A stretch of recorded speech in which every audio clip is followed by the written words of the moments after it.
This is the Investor's Guide to Joy, and today we're talking to Greg Faraselli, who is a real estate mastermind, land development strategist, and the guy who sees opportunities where others see empty dirt.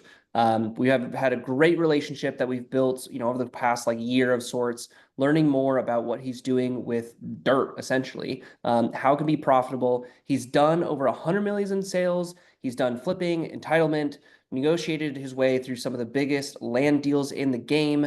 So we'll talk about that as well. He's also writing a book, and so it's the perfect time to have him on to talk about his book and a lot of the things that he knows and understands. His book's titled Dirt to Millions: Mastering the Art of Land Development. And Greg is just an incredible person, human.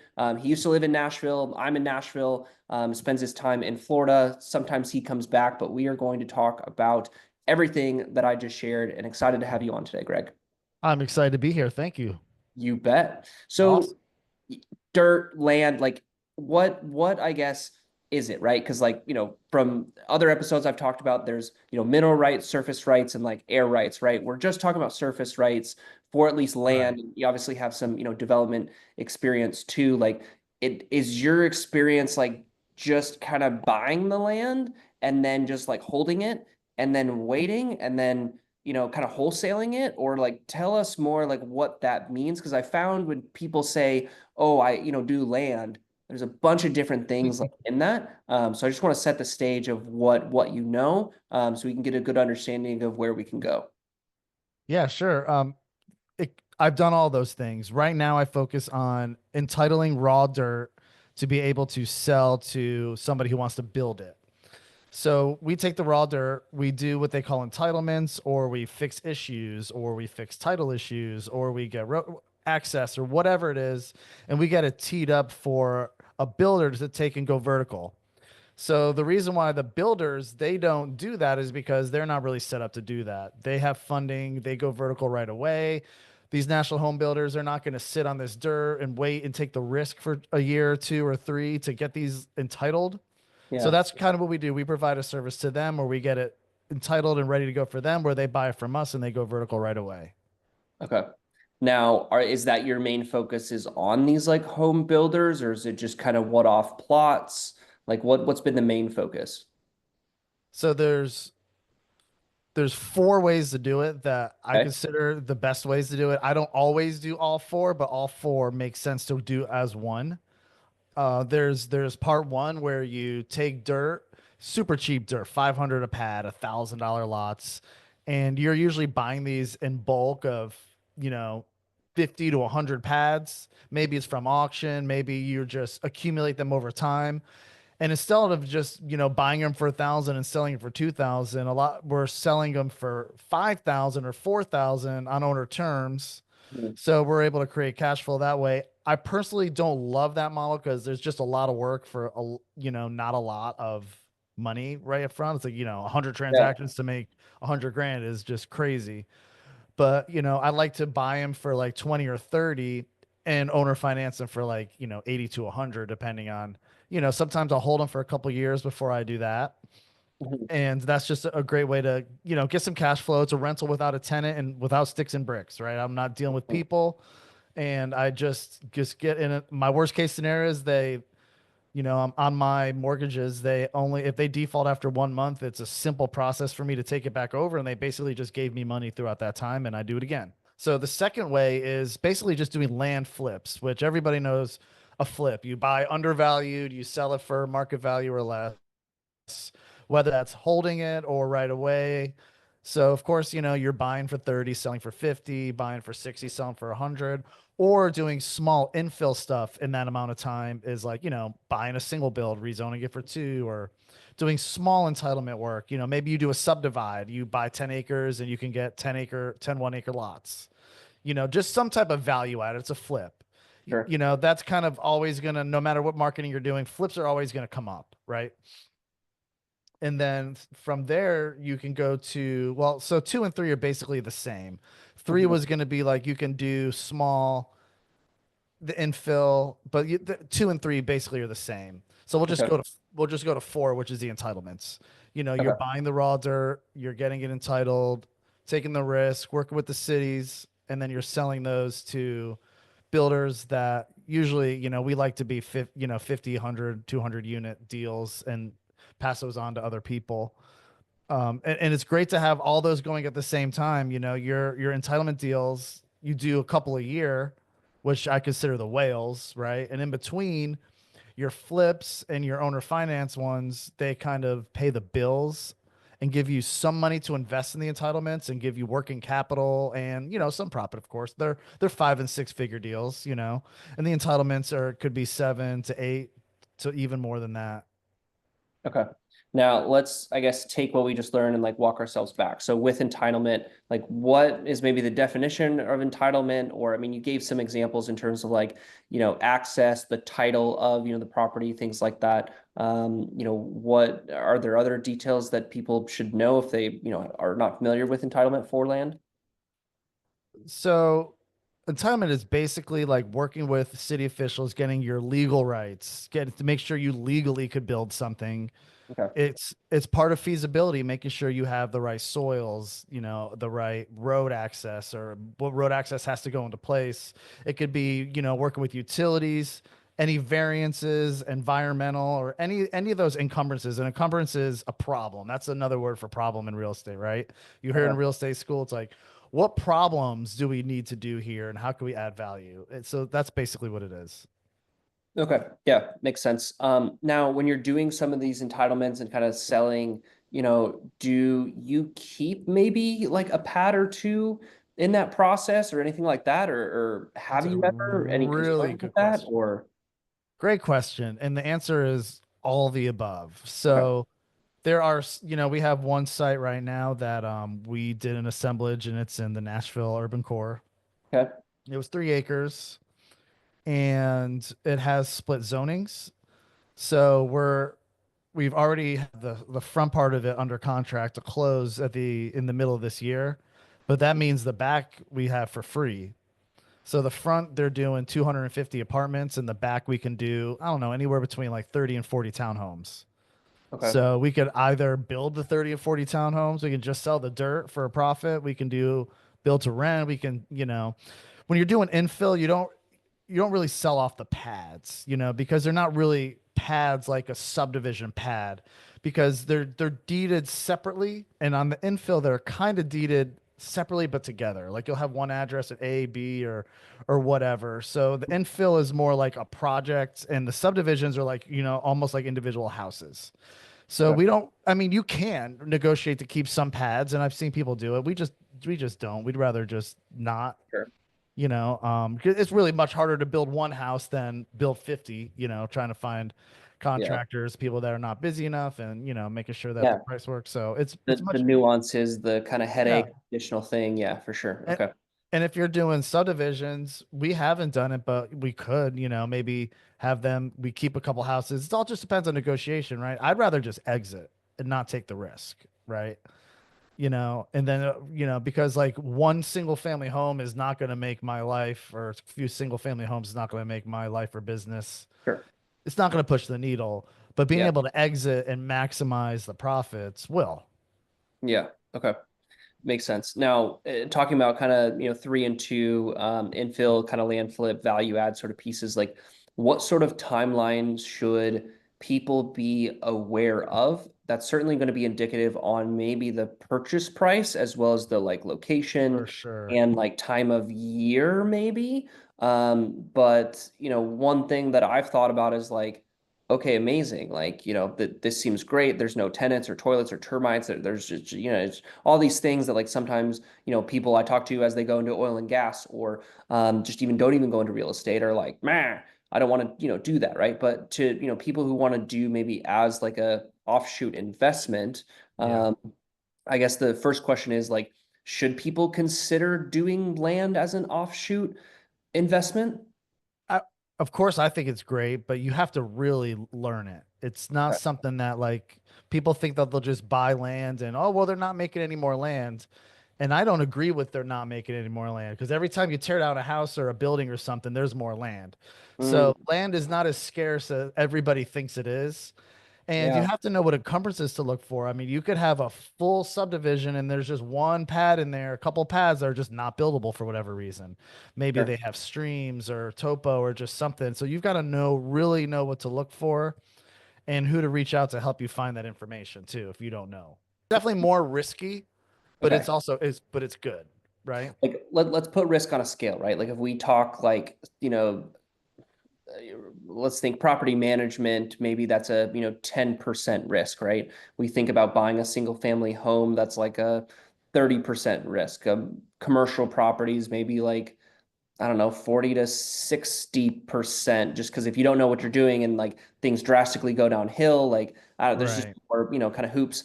Um, where does land fall? Is it at a, It, higher risk? And I'm thinking higher risk in terms of like monetary, not in the sense of like I could get sued or something like that, and like legal risk. I think the 2 to 3, the flips are probably more the 30 to 40% risk Okay. because I mean, there's just times where if I buy a piece of land and I close on it, I have to be okay holding it for 10 to 20 years, right? Doesn't mean that's going to be the exit. Mm-hmm. And there's not stuff that I can do now or I can do a quick flip. But just because I think I can do a quick flip doesn't mean you're going to be able to do a quick flip. For instance, I bought some over in South Florida. And when I bought these lots were selling for 60, 70 a pad. Some were going 80, and builders were building as crazy. And then by the time I closed and went to market, like 6 months later, I mean, all the price reductions were happening. The absorption, there was just so many more pads on the market. And now it's like, okay, now I know I have to wait. If, I could not take a loss, but I'm not in it to make 5 or 10 grand, so Yeah. I'll sit on it I'm okay to sit on it for a amount of time, but you have to be okay to do that. You cannot be in a position where I need to make this work right now. Right. Yeah. The Okay. entitlements is 100% risk. I mean, you could spend $2 million on a piece of property and have an end buyer under contract for 4 or 5 million. And then, something happens with the city or the municipality. Let's just think about, 2024. It's like all the banks that were lending to every builder and everybody who wanted to shoot a hammer, Mm-hmm. now are not lending to anybody. So that means that the risk is like, you may not be able to, I know a lot of people who had to hold on to these really large entitlements because the lending wasn't favorable by the time they closed, because sometimes these are 1, 2, 3 year deals, right? So you have to know or try to buy right, where 2 or 3 years down the road you have to try to figure out what's going to happen. Then that doesn't mean like the city official. I mean, we have different elections in Nashville. Council people change, planning Sure. department changes, new people get fired, new hires come on, and that changes a lot of the landscape too on what could happen. There's times where we've had to start over because there's a new council person that Mhm. doesn't know about the project, and we're already two out of three readings in, and we have to start over.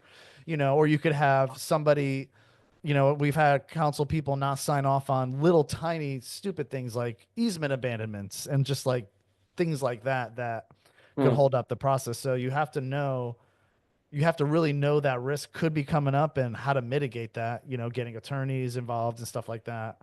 Sure. So there's that risk, and there's also the risk of you know, just holding it.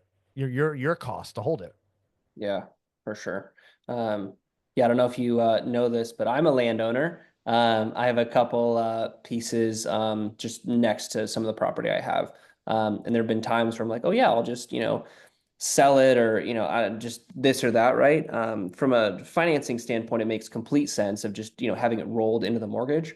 But the idea of almost treating it kind of like a I don't know, stock, if you will, or some sort of investment, right? That you don't really see, but you keep paying, and like one day it's going to pay off, like sort of thing, is truly what this is, and it begs the question of like, what sort of reserves do you typically take for these properties? Do you have like 6 to 12 months, for reserves because it's producing zero flipping dollars, right? Like I think in Texas at least you need like 5 acres to be able to consider it an agricultural place that you could get even like Right. tax reduction on or things like that. Let alone maybe you like talk to a goat farmer and you let them like lease the land. Like maybe there's those sort of things. Like I had one opportunity of just like, hey, can I it was a commercially zoned property, and so someone wanted to store some of their stuff there, right? Because they had a business. That sort of stuff, but like I feel like those are like nuanced, random, like that's almost like having a commercial real estate property where it's like you really got to be intentional about finding the right person, and it's not always going to be consistent. And so you need to have like reserves. And then to your point, as the market comes or as maybe people want to lease it in some sort of fashion and it doesn't alter the land or damage the land or anything, that kind of stuff, right? That you'd have reserves. So what is your go-to, and is that different than other people in terms of the amount of reserves that you have? So, I mean, that's really going to be like a blanket answer of like you should have 6 to 12 months of reserves for all of your real estate, right? Sure. So, I'll give you an example. So, I had these two lots and the taxes on them were like 250 or 300 a year. They were like nothing. I only paid like 30 grand a pad. I bought two commercial lots next door to each other. Mm-hmm. Well, then they did a reassessment and everything, and then they were up to like 1,400 a year Yeah. each. So Yeah. it's like, okay, I pay 30 grand for these lots, and now every year I've got to dish 3 grand of taxes. Mm-hmm. So now I'm like, does this make sense as a 20-year-old? Absolutely not. Mm. So I had, of course, I had that in reserves, but I went ahead and sold those. I made a Mm-hmm. little bit of money, but it wasn't going to be a 20-year exit like I thought it was going to be. I bought this around a hospital that just bought all this land and it was perfectly poised for all that. And then, you Sure. know, taxes and then the assessments were coming in a few years. That means they were going to add, I think it was like 30 or 40 grand a lot of assessments when they brought in the city water and sewer. Mm-hmm. So I got rid of those. So I made sure I had reserves for that. And you got to have make sure you have reserves for your taxes.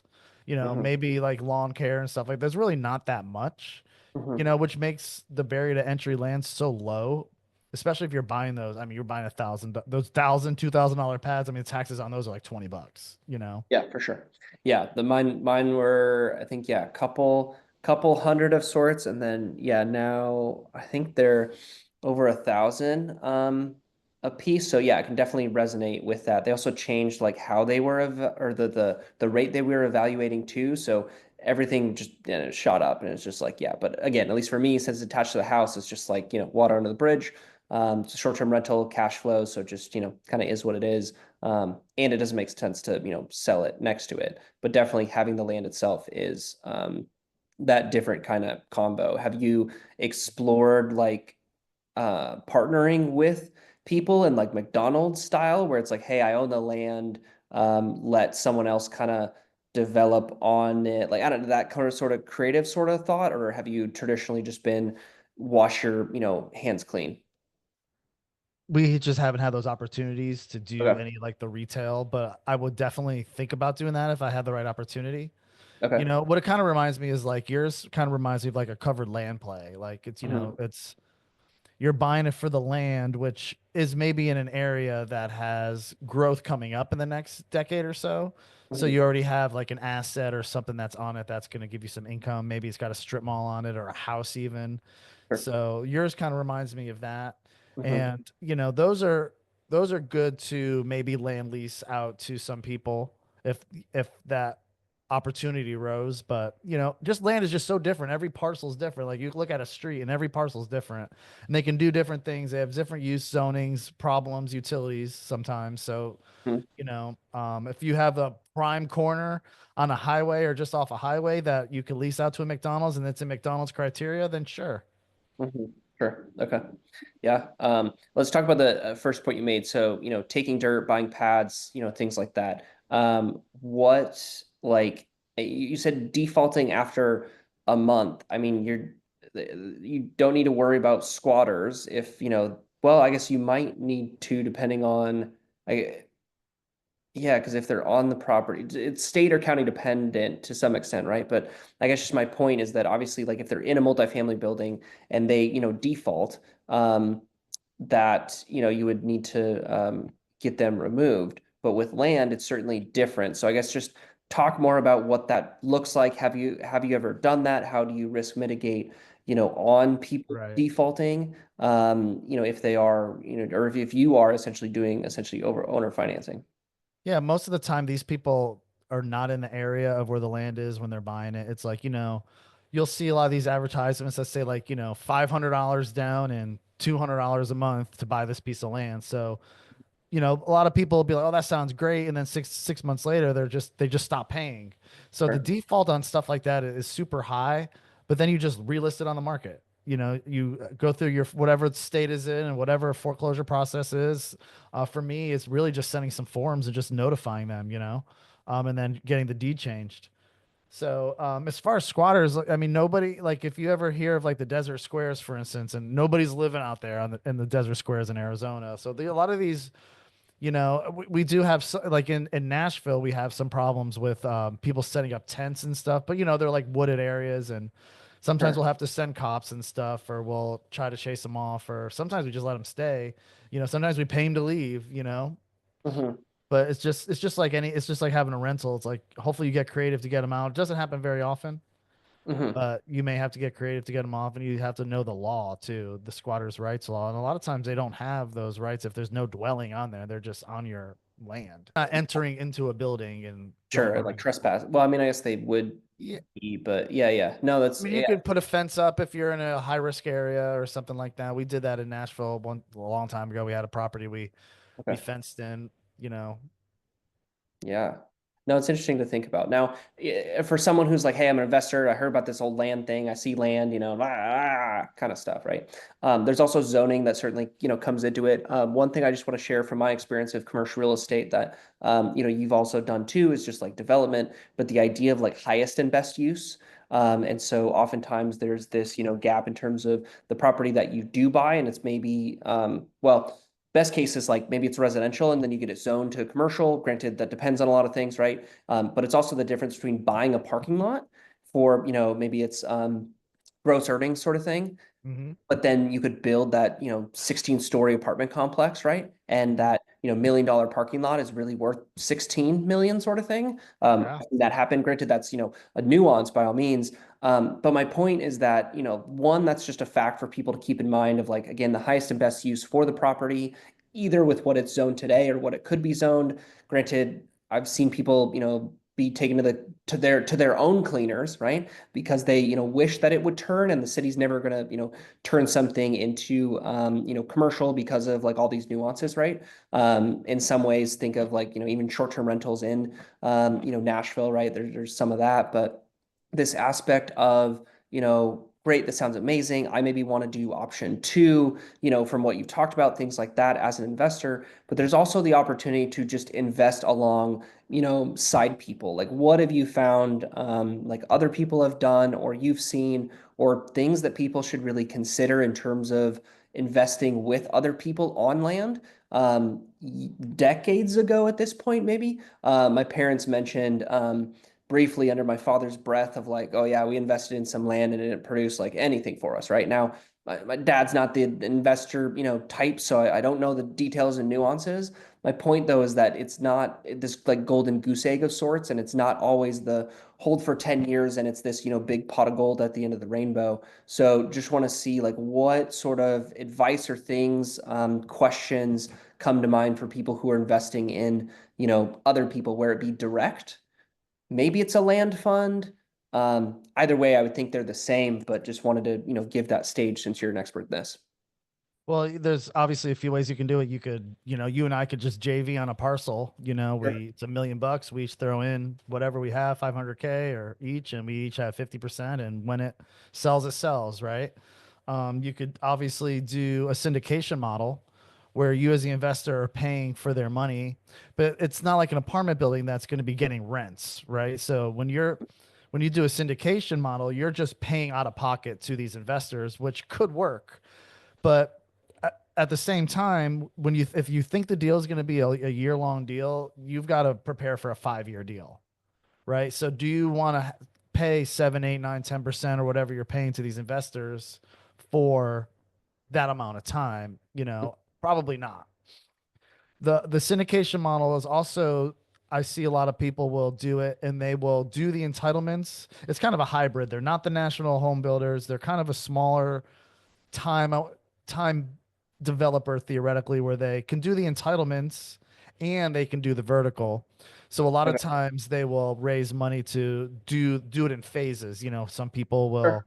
do the first phase, getting it entitled. Maybe they get cashed out, or maybe they have an option to stay in the deal for when it goes vertical, and Yeah. you know it can go from there. Okay. So it's Yeah. almost like you're almost like replacing people for a bank. You know, it's just not based on a pref. Like I know you're in a Sure. multifamily and you're based on a pref. Like, you know, you get 7 to 10% or whatever it is based if the income is there from the property, we think it's gonna be this, and then you'll get this much Sure. equity. It's just that doesn't really exist. Yeah, okay. That's fair. I mean, now that I think about it, I mean, even for some of the stuff I've done in oil and gas, it doesn't necessarily have a pref typically, because it's so volatile, but the returns Right. are better. So yeah, it's again just like a risk adjusted return for investors. Now, do you take any investments for yourself in like your type of projects? I have a couple times, you know, I Okay. definitely, if I do, it's got to be somebody that I know. Yeah. And I want to know that they don't need this money for a long time. They're not going to be Okay. asking for it back, you know? Okay. Sure. The last 10 years, I've probably only JV'd on maybe 3 or 4 deals, Okay. mostly with the same people, Yeah. just because it's worked and they understand it. Hmm. Now, obviously, if I got into a bigger deal, like it's so you got this, and let's just talk about we talked about the syndication, but I'm going to go back to that because you also, like you mentioned, have the fund model. Like I could just raise a Sure. fund, right, Yeah, to take sure. down the dirt and do that, and it kind of works as the syndication, but I'm paying on the money right away and not after I Yeah, find a deal and then raise the money. sure. But you also have the ability to do a lot more deals, Hmm.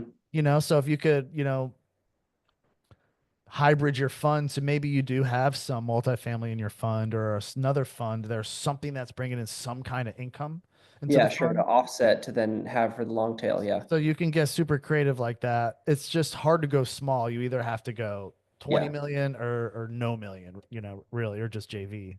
Yeah, for sure. Yeah, I was at a family office event and met Joe Williams, who's one of the co-founder of Keller Williams. Oh, Um, nice. or no, yeah, it's Joe Williams. Yeah. In any case, he does a lot of land now. And yeah, he was saying a lot of that of like, if you have any land and it's big, like call me, kind of thing. But yeah, I mean, it's a fascinating asset that I think people want to get into or could get into.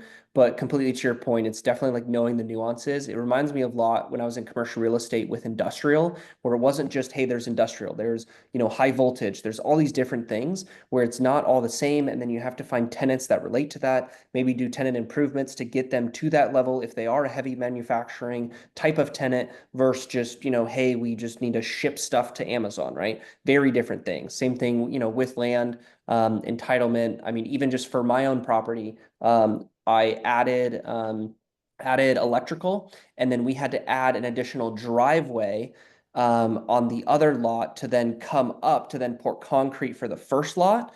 Wow. And so that was I don't know, call it a 10 grand sort of expense, in addition just to the flipping concrete itself Mm. for the driveway for the first property. So it's definitely a, higher net worth to your point, like, cash flow free sort of type of investment, and not necessarily a just quick flip sort of piece.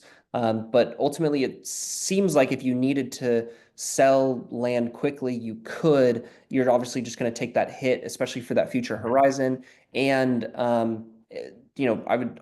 It seems as though incredibly challenging to get loans on land that you may own outright, because of some of the things you mentioned too. So it's definitely I think of it like a trophy of sorts, where it's there, it's pretty, one day I'll kind of, use it or what have you, but it's not necessarily, or maybe old bourbon is a better example, right? But it's not a, hey, every Thursday, I'm, coming to the well and wanting more. So yeah, no, I Right. appreciate your insight on this. Is there something that like maybe came to your mind through our conversation that you feel like, either you want to share or someone might have a question about that you want to share? Well, it's going to be kind of basically close to what you just said, but Okay. you got to be careful, like as far as you go with this. So if I get a piece of land and I'm doing entitlements, and let's say I take it all the way to permits, I've got 100 single family homes. The lots are, you know, a quarter of an acre or tenth of an acre, Hmm. and I've got permits ready, then I'm like, cool, somebody can grab this right away. The problem is you have to find somebody to do 100 lots just like that. That means their company and all of Mm, their models has to fit in. So your buyer pool gets way reduced. sure. So we'll take it to a point where we'll take it halfway. We'll do a zoning, no site plan. Okay. You Yeah. know, we'll do rough site plans. We'll do some sketches like an A, B, and a C. Like if you did Sure. commercial, you could do this. If you do this, you could do this. Yeah. Um, But it's not so in if detail. you Yeah. in Nashville, we have what they call an SP. Okay. So an SP is, you know, you fully negotiate the usage, the material, the architecture. It's all fully done. It's a set of plans. And if you notice, a lot of the SPs that ever go on the market, people think, oh, this is fully approved, ready to go. It's like, well, you got to find somebody to do that exact SP. So that means Mhm. they have to do the bids off of the SP, and all the numbers have to work. So that's why you see a lot of these fully permitted or SPs sitting on the market for years because you have to find like one buyer. If they Yeah. were to just do the zoning or take care of the title issues or encumbrances or pay off the liens or just do something to get it where somebody could take it and then do what they want to do with it, then that's where you have a lot of buyers. You can have people that do that. And then if Yeah. we sell it to them, all the contracts are contingent upon whatever they need, but they're going to pay a premium depending on what they need and how long they need to get that approval. Sure. Okay. No, it makes complete sense. I know the book's basically ready to go essentially at this point. Is there like a website to find it or best place to get it? So it's going to be available on Amazon soon. Is right now it's in Awesome. edit. Yep, it's editing, formatting. It'll probably be, I don't know, 2 weeks or so. Cool. It'll Okay. be on Amazon. I'll have it. I'm working on the website, and I will let everybody know when it's ready. And then we're gonna have a course that just goes through the entire book. You know, Okay. I'll be pulling up my mapping systems and just showing everybody the layers and what to do with due diligence, and just Cool. really getting into the nuts and bolts.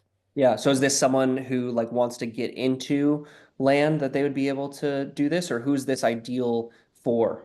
So it's probably ideal for yeah, it could be for a beginner, but it's really hard to take action on land as a beginner unless you're doing the small stuff, which, Sure.